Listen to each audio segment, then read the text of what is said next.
Nous allons aborder le premier chapitre de la partie sur l'optique géométrique consacrée aux principes fondamentaux de l'optique géométrique.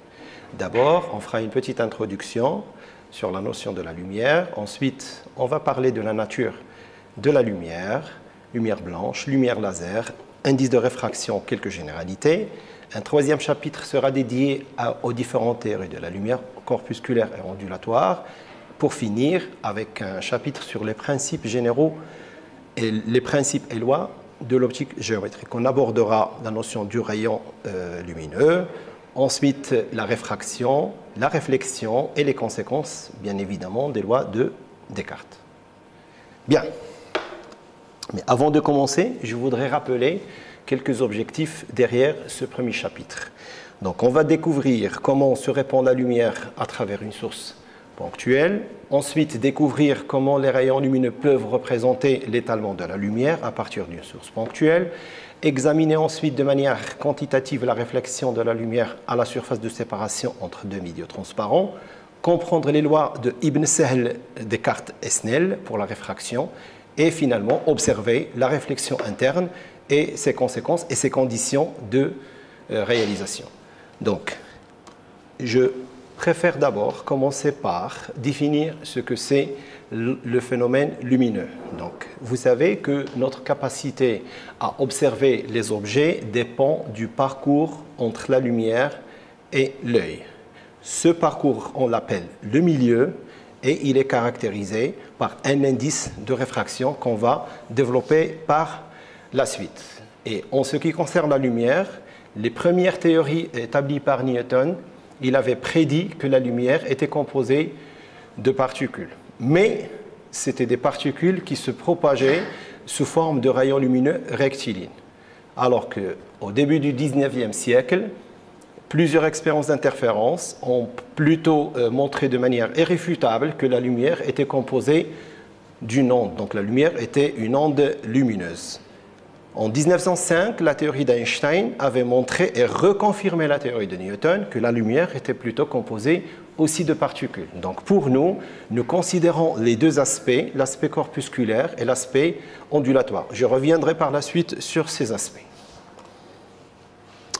Alors, quand une lumière interagit avec des objets de faible dimension, de l'ordre de grandeur de sa longueur d'onde, le module ondulatoire est appliqué. Alors que pour nous, en optique géométrique, cet aspect n'a aucun intérêt parce que nous allons utiliser des systèmes optiques et que la dimension des systèmes optiques qu'on va utiliser, ça peut être des lentilles, des prismes, ça peut être aussi des lames à face parallèle ou d'autres objets.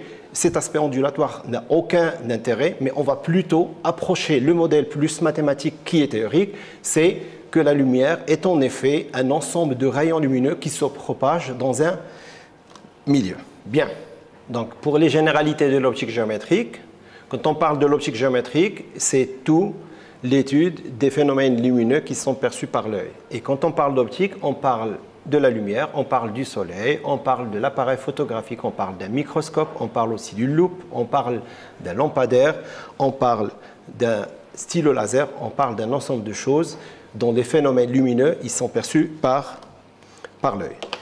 J'aimerais introduire quelques notions supplémentaires. La notion d'une source. Alors, une source lumineuse en optique est considérée comme étant un objet qui émet de la lumière. Nous avons des sources naturelles et nous avons des sources artificielles. Une source naturelle peut être considérée comme étant le soleil, par exemple, une source artificielle de lumière, une ampoule, une bougie allumée, etc. Alors, en termes d'espace où la lumière se propage, ce qu'on appelle le milieu, ce sont des espaces qui sont situés entre l'objet qui donne de la lumière et les récepteurs. Les récepteurs, ça peut être un écran de projection, ça peut être l'œil humain qui reçoit la lumière. On parle aussi d'indice de réfraction. Pour l'indice de réfraction, c'est quelque chose qui caractérise un milieu optiquement transparent, homogène, isotrope, et chaque milieu dispose d'un indice. Si nous considérons par exemple le vide a un indice est égal à 1, l'eau a un indice de 1,33, le verre a des indices à partir de 1,5. Pour étudier la formation de l'image, nous proposons un modèle mathématique qui est la notion de rayon lumineux. On considère que la lumière, c'est un ensemble de rayons lumineux, donc c'est un faisceau de lumière, ça peut être un pinceau de lumière qui permet d'étudier mathématiquement et de construire géométriquement la formation de l'image. Alors, on étudie l'optique géométrique aussi grâce à la lumière visible, et cette lumière, c'est une partie du spectre électromagnétique dont la longueur d'onde varie entre 400 nanomètres et 800 nanomètres. Donc, je peux dire que l'optique géométrique s'intéresse à tous les phénomènes de propagation lumineuse, propagation rectiligne, réflexion, réfraction de la lumière, alors qu'il y a d'autres parties d'optique, par exemple l'optique physique, qui s'intéresse par contre à tous les phénomènes de diffraction de la lumière, d'interférence, émission et absorption. Alors, je reviens au deuxième paragraphe que nous avons mentionné avant, c'est les notions de lumière. Alors, je peux définir la lumière par exemple, une lumière blanche. C'est une lumière qui est émise du soleil, c'est une lumière qui est émise des halogènes, c'est une lumière qui est émise par une lampe à incandescence. Et cette lumière comporte toutes les longueurs d'onde disponibles dans le spectre du visible entre 400 nanomètres et 800 nanomètres. Si par exemple on prend cette lumière blanche et on utilise un prisme, nous pouvons avoir un phénomène qu'on appelle la dispersion. Ça veut dire rendre la lumière blanche en plus de couleurs. Ça veut dire décomposer la lumière en plus de couleurs. C'est ce qu'on appelle la dispersion. En ce qui est de la lumière monochromatique, c'est le cas de ce laser par exemple, nous avons la lumière composée d'une seule longueur d'onde, presque d'une seule fréquence. Bien, maintenant si je schématise sur le tableau une source ponctuelle. Et cette source ponctuelle, par exemple, qui donne de la lumière dans toutes les directions, et nous considérons, par exemple, un récepteur en position 1, un récepteur en position 2, un récepteur en position 3 et un autre en position 4. Si je vous demande par exemple où partait la lumière à partir de cette source, comparativement la situation 1, la situation 2, je considère un faisceau laser unidirectionnel et je considère les points 4, 1, le point 2, le point 3. Alors, comme on peut voir, à partir d'une source ponctuelle, la lumière, par exemple, le cas de cette source, la lumière va se diriger sur le point 4, va aussi se diriger vers le point 2, se diriger vers le point 1, 2, 4 et le point 3. Alors, pour le cas du laser, la lumière ne va pas croiser les points parce que la propagation se fait de manière rectiligne et l'approche de l'onde, ici, c'est une onde plane unidirectionnelle et on ne verrait pas éclairer les points qui sont loin de la trajectoire et de l'alignement de ce rayon laser. Donc on définit une source ponctuelle qui émet une onde sphérique et des fronts d'onde qui sont successivement sphériques qui se dirigent dans tout l'espace et un rayon laser qui plutôt émet dans une seule direction et n'intercepte que les récepteurs qui sont sur sa trajectoire. Donc cette différence, on peut la comparer par rapport au Soleil par exemple et par rapport à une source laser. Et nous pouvons dire dans ce cas que la lumière effectivement dépend, vu son caractère ondulatoire, de la nature de l'onde qui est émise. Donc une onde plane ou une onde sphérique qui émet dans toutes les directions. Nous arrivons aussi à un paramètre aussi important, c'est la vitesse de propagation. Parce que la lumière se propage dans différents milieux. Ces milieux sont des milieux qui sont optiques, homogènes, transparents, qui disposent d'un indice de réfraction. Et quand la lumière se propage, elle se propage avec une vitesse. Alors, nous définissons la vitesse de propagation d'une lumière. Si je considère son module, ça va être le rapport entre C sur n. Alors, la vitesse de propagation dans un milieu est égale à la vitesse de propagation de la lumière dans le vide, qui est estimée à 3 fois 10 à la puissance 8 mètres par seconde, et l'indice n, qui est l'indice de réfraction du milieu. Et en général, cet indice, il est supérieur ou égal à 1. Nous identifions le vide comme étant un milieu d'indice n est égal à 1. Donc, si je reviens pour définir le rapport n, ce serait C sur V, et c'est quelque chose supérieur ou égal à 1. Donc, cette vitesse de propagation, elle est née de l'interaction de la lumière avec le milieu avec lequel elle interagit. Donc, nous reportons sur un tableau les éléments et leur indice.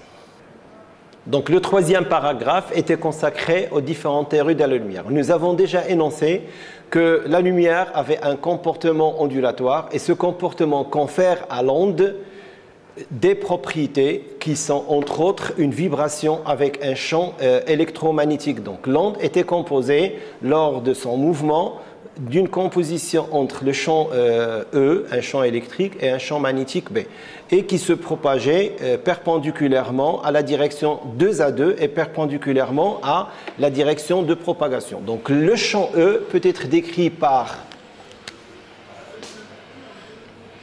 une vibration E, par exemple, E0, cosinus oméga t moins phi, avec phi phase, E la pulsation et E l'amplitude, et le vecteur unitaire.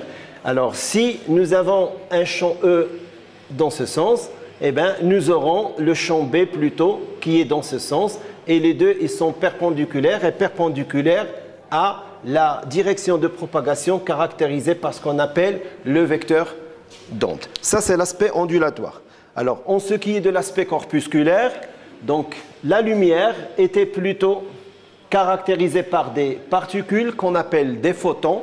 On les note par leur fréquence et une énergie égale à H nu égale à HC sur lambda et une quantité de mouvement. Ces particules n'ont pas de masse, leur masse est égale à 0. Donc, si maintenant nous comparons les deux aspects des rayons lumineux qui proviennent d'une source lumineuse, je reviens sur le cas aussi des rayons que nous avons appelés divergents et que la lumière était dite composée d'ondes divergentes et les fronts d'onde sont d'une surface sphérique. Donc, les rayons provenant d'un laser, par contre, sont essentiellement parallèles et divergent difficilement. Donc, le laser, il est aligné et on a très peu de divergence en général. Ce sont des rayons lumineux qui sont appelés des rayons parallèles et la lumière est dite composée d'ondes planes et les fronts d'onde de cette lumière laser, c'est plutôt des plans. Voilà. Alors, je vous propose de réaliser une petite expérience pour mettre en évidence le rôle de l'indice de réfraction en optique géométrique. Pour cette expérience, nous aurons besoin de 2 tubes ASC en pyrex. Nous aurons besoin d'un liquide magique et nous avons besoin d'eau. Donc les deux béchers, l'un est rempli de l'eau, tout simplement, de l'eau de robinet, et le second est rempli d'un liquide magique. D'accord? Les 2 tubes ASC que j'ai entre les mains sont visibles à l'œil. Alors, l'observation des 2 tubes ASC, c'est des tubes en verre, est possible parce que toutes les lumières environnantes tapent sur ces tubes ASC, ils sont réfléchis vers les yeux et nous avons ce phénomène de perception de ces tubes ASC. Alors, ma question est la suivante. Dans l'air, je vois bien et clairement ce tube ASC. Qu'est-ce qui va se passer si j'introduis ce tube ASC dans l'eau? Regardez ce qui va se passer. On le voit, et quand je le remplis, et je le vois très clairement. Voilà. On commence quand même à observer le tube rempli d'eau à l'intérieur du bécher rempli d'eau. Je considère le deuxième tube où j'ai un liquide magique et je vais voir ce qu'il va faire à ce tube qui est là. Regardez.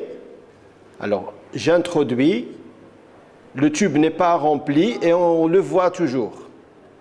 Mais par contre, si je commence à remplir, voilà, le tube à essai disparaît complètement. Donc, comment peut-on mettre en évidence cet aspect-là, ce concept du fait que, en remplissant le tube à essai, je fais disparaître totalement mon tube. Je vais essayer de le ressortir une deuxième fois et on le voit clairement.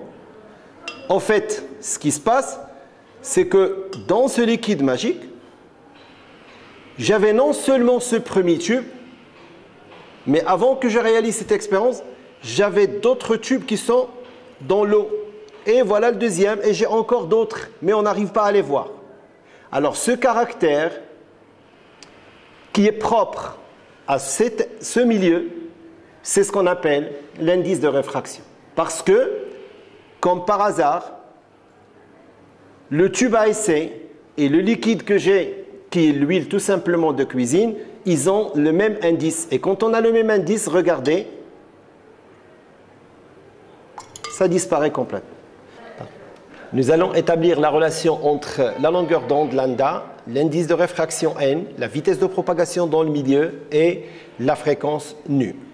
Nous avons lambda est égal à v fois t, t étant la période, et nous avons aussi v est égal à c sur n, ce qui nous fait lambda 0 sur n.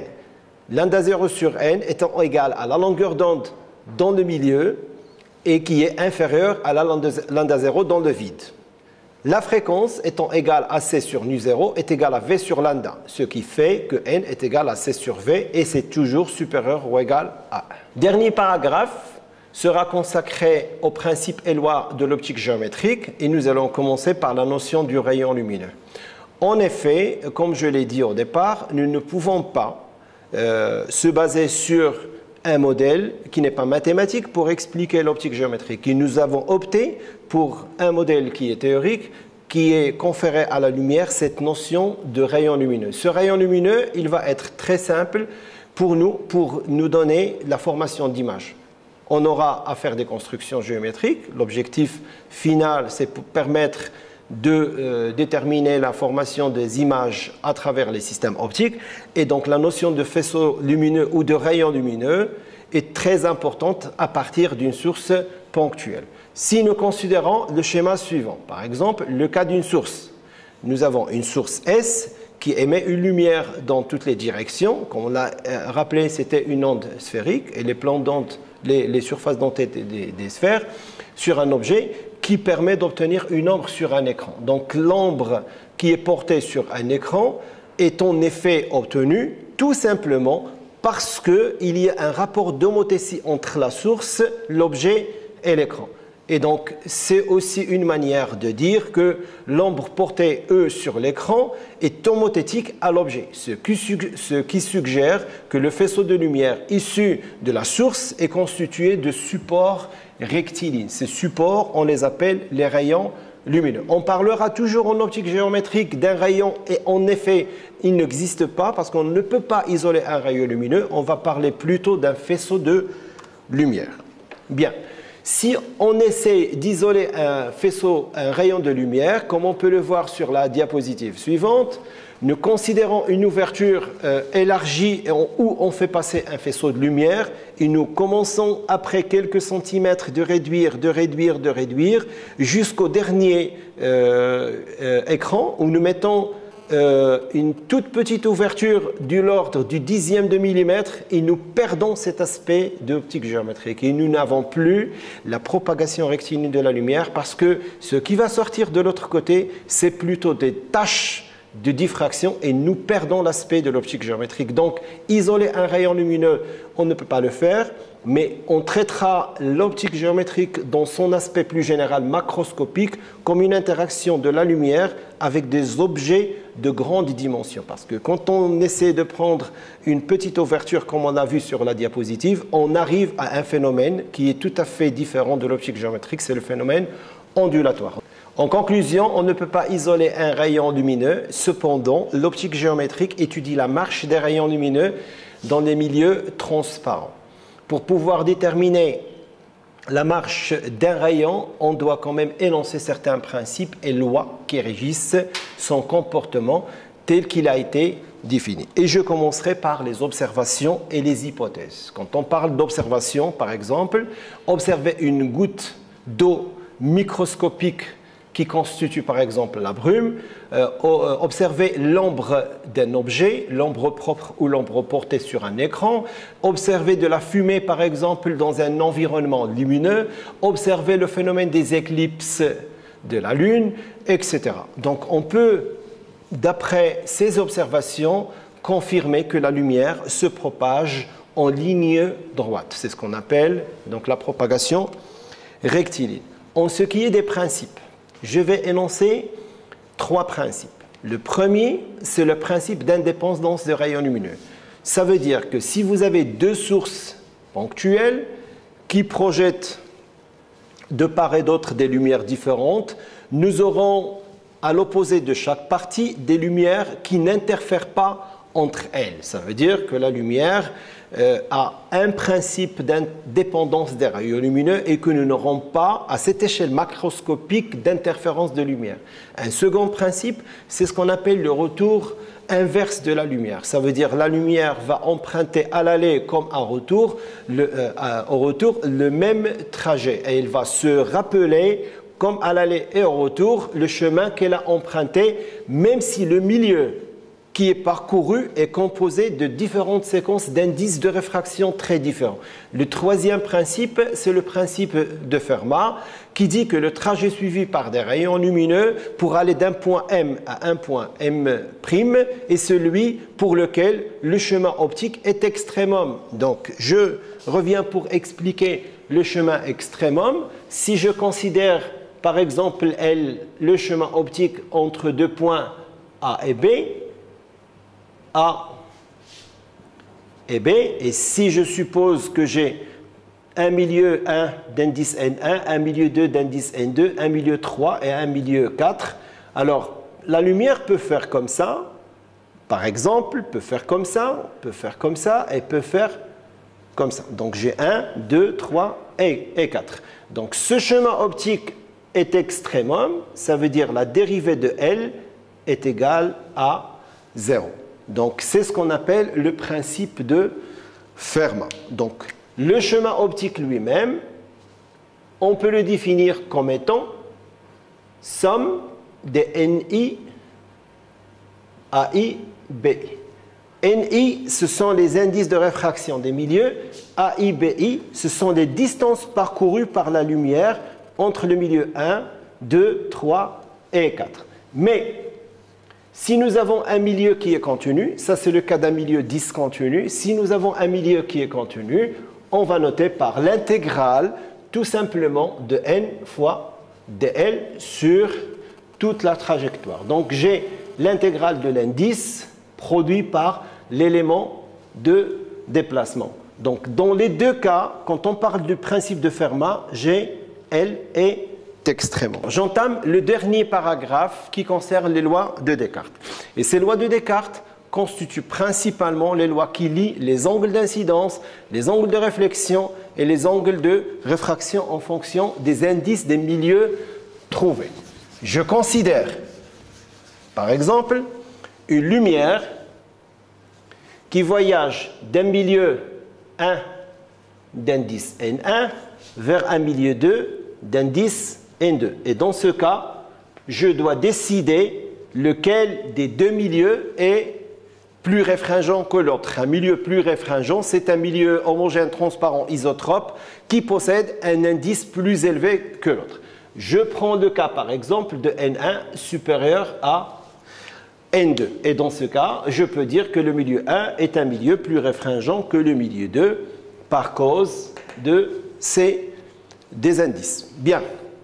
Je considère qu'un faisceau de lumière ou un rayon de lumière qui arrive d'une source ponctuelle vers la surface au point I va subir une réfraction. Donc une réfraction ici est définie comme étant le changement de direction par rapport au rayon initial. Donc la normale à cette surface étant la droite qui est perpendiculaire à la surface et je définis l'angle entre la normale et le rayon SI comme étant l'angle d'incidence. Alors, parler de la réfraction, c'est parler d'un changement de direction. Et si N1 est supérieur à N2, je vais devoir représenter sur le milieu 2 la trajectoire du rayon IR. SI est appelé rayon incident, N est appelé la normale, S est appelé la surface et IR est appelé le rayon réfracté. Et l'angle de réfraction, c'est l'angle qui est défini entre la normale et le rayon réfracté. Ce schéma est convenable pour une surface plane, mais on n'a pas toujours des surfaces planes. Donc je passe sur la diapositive suivante et on considère un cas de figure où la surface n'est pas forcément plane. Ça peut être une surface qui est sphérique et je vais utiliser les mêmes considérations. Je reviens sur les lois de Descartes pour discuter l'aspect mathématique de ces lois de Descartes. Nous avons initialement N1 sinus I1 est égal à N2 sinus I2 et je vais faire un petit schéma. Je considère le milieu 1, le milieu 2, je considère un rayon lumineux qui arrive au point d'incidence I, je trace ma normale, je repère mon angle I1 et je considère N1. La direction d'incidence, c'est celle au pointillé. Je vais, si N1 est supérieur à N2, je vais avoir un rayon réfracté que je note IR. Et l'angle de réfraction, ça va être I2. Donc, cette loi mathématique N1 sinus I1 peut être mise sous la forme N1 sur N2 sur sinus I1. Puisque N1 est supérieur à N2, j'ai ce terme qui est supérieur à 1. Donc, sinus I2 supérieur à sinus I1. Et puisque les angles I1 et les angles I2 appartiennent à l'intervalle 0 pi sur 2, sur cet intervalle, ma fonction sinus, c'est une fonction qui est strictement croissante et monotone. Je peux déduire de cette relation que I2 est supérieur à I1. Bien évidemment, l'autre cas, si N1 est inférieur à N2, je vais déduire que I1 est supérieur à I2. Bien. Donc, restons sur ce cas. Qu'est-ce que je peux tirer comme remarque? Si mon angle I2 est plus grand que I1, à un certain moment, je vais avoir I2 qui tend vers la valeur de pi sur 2. Dans ce cas-là, je vais avoir l'angle I1 qui est égal à ce qu'on appelle un angle limite, I indice L. J'applique la loi de Descartes dans ce cas. J'ai N1 sinus cet angle IL limite égale à N2 sinus de pi sur 2. Et vous savez que sinus de pi sur 2 est égal à 1. Donc, je vais avoir la valeur de IL comme étant l'arc sinus de N2 sur N1. Bien, cet angle limite va me donner une réflexion totale. Ça veut dire que le schéma que j'ai ici, il va changer parce que sur ma surface, je représente ma normale, j'identifie milieu 1, milieu 2, et l'angle que j'ai ici n'est plus I1, c'est un angle limite qui est IL. Dans ce cas, je n'ai plus de réfraction dans ce milieu. Pour cet angle limite, pour la valeur de I est égale à IL, j'ai ce qu'on appelle une réflexion totale. Et j'ai un angle ici de moins IL. Donc, l'angle limite est appelé angle de réflexion totale. Et c'est comme ça qu'on réalise une réflexion interne totale. Par contre, si je reviens au deuxième cas où l'indice N1 est plus petit que N2, je vais avoir N1 sur N2 est égal sinus de I2 sur sinus de I1. Et comme le rapport N1 sur N2 est plus petit que 1, je vais déduire effectivement que I1 est supérieur à I2. Et comme I1, c'est un angle d'incidence qui est plus grand que I2, je peux à la limite avoir I1 qui tend vers la valeur de pi sur 2. Et dans ce cas, ma relation serait N1 sinus de pi sur 2 est égal à N2 sinus d'un angle I limite. Et cet angle I limite, qui est différent de l'angle de réflexion totale interne, est appelé l'angle de réfraction limite cette fois. Donc IL est égal à l'arc sinus de N1 sur N2 qui ne me donne pas du tout une réflexion totale, mais qui me donne un maximum de réfraction. Donc sur un schéma, je peux représenter la chose comme ça. Donc 1 et 2. J'ai ici l'angle I1 qui va vers pi sur 2. Alors l'autre, il va être I indice L et qui est égal à l'arc I indice L est égal à l'arc sinus de N1 sur N2. Cet angle-là est appelé l'angle de réfraction limite.